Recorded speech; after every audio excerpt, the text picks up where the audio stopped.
नमस्कार, स्वागत है आप सभी का। आप देख रहे हैं एनएमएफ न्यूज। आपके साथ मैं हूं नमता चौधरी।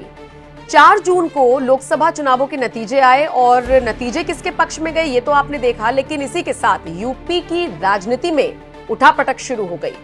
तमाम थ्योरीज सामने आई जिनमें ये कहा गया कि सब कुछ ठीक नहीं है, योगी आदित्यनाथ और केशव प्रसाद मौर्य की लड़ाई चल रही है। इन थ्योरीज में कहा गया कि योगी और अमित शाह की लड़ाई चल रही है। खेमे बटे हुए नजर आए। कहा गया कि योगी तो आरएसएस की पसंद है और बीजेपी चूंकि अमित शाह और मोदी चलाते हैं, तो ऐसे में आरएसएस वर्सेस मोदी और शाह देखा जा रहा था।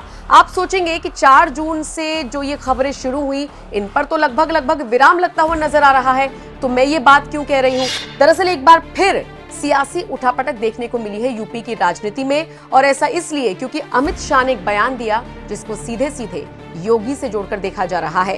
हालांकि एनएमएफ न्यूज इसकी पुष्टि नहीं करता कि योगी पर तंज था या नहीं, लेकिन इसके जो सियासी मायने हैं वो निकाले जा रहे हैं। और इस पूरे वीडियो को अंत में देखने के बाद आप इस पर क्या राय रखते हैं, हमें कमेंट सेक्शन में जरूर बताइएगा। खबर क्या है जरा वो सुन लीजिए। दरअसल बीजेपी के पदाधिकारियों की एक बैठक हुई, इसमें नड्डा मौजूद रहे, इसमें अमित शाह मौजूद रहे। दिल्ली में शनिवार को ये बैठक हुई और यहां पर अमित शाह ने डंके की चोट पर यह कह दिया कि 35 साल तक बीजेपी को सत्ता से कोई बेदखल नहीं कर पाएगा। यानी 35 साल तक बीजेपी सत्ता में रहेगी, कोई भी 35 साल तक बीजेपी को सत्ता से नहीं हटा सकता।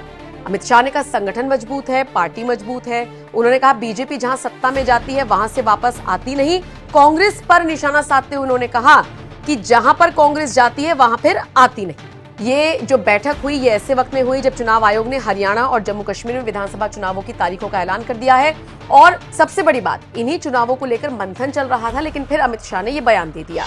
अब लोग कह रहे हैं कि जो योगी के समर्थक हैं, जिनको लगता है कि अगर 27 के विधानसभा चुनावों से पहले योगी को हटाया जाएगा तो बीजेपी में उथल पुथल हो जाएगा, बीजेपी नहीं बचेगी, उसका पतन शुरू हो जाएगा। ऐसी थ्योरीज आपने सुनी होंगी ना।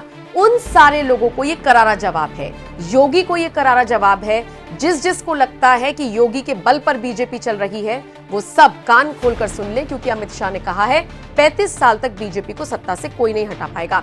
तो ये चर्चा चल रही है और इन थ्योरीज के बेसिस पे योगी और अमित शाह को जोड़कर एक बार फिर से देखा जा रहा है।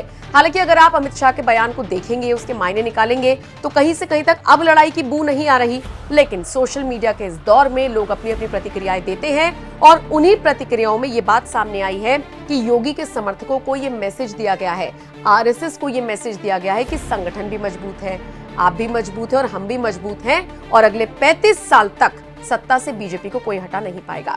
बहरहाल अमित शाह के इस बयान को अब जैसे कि मैंने शुरुआत में कहा था कि आपके ऊपर छोड़कर जा रही हूं, बताइए आप किस तरह से देखते हैं। कमेंट सेक्शन में अपनी राय हमें जरूर दीजिएगा।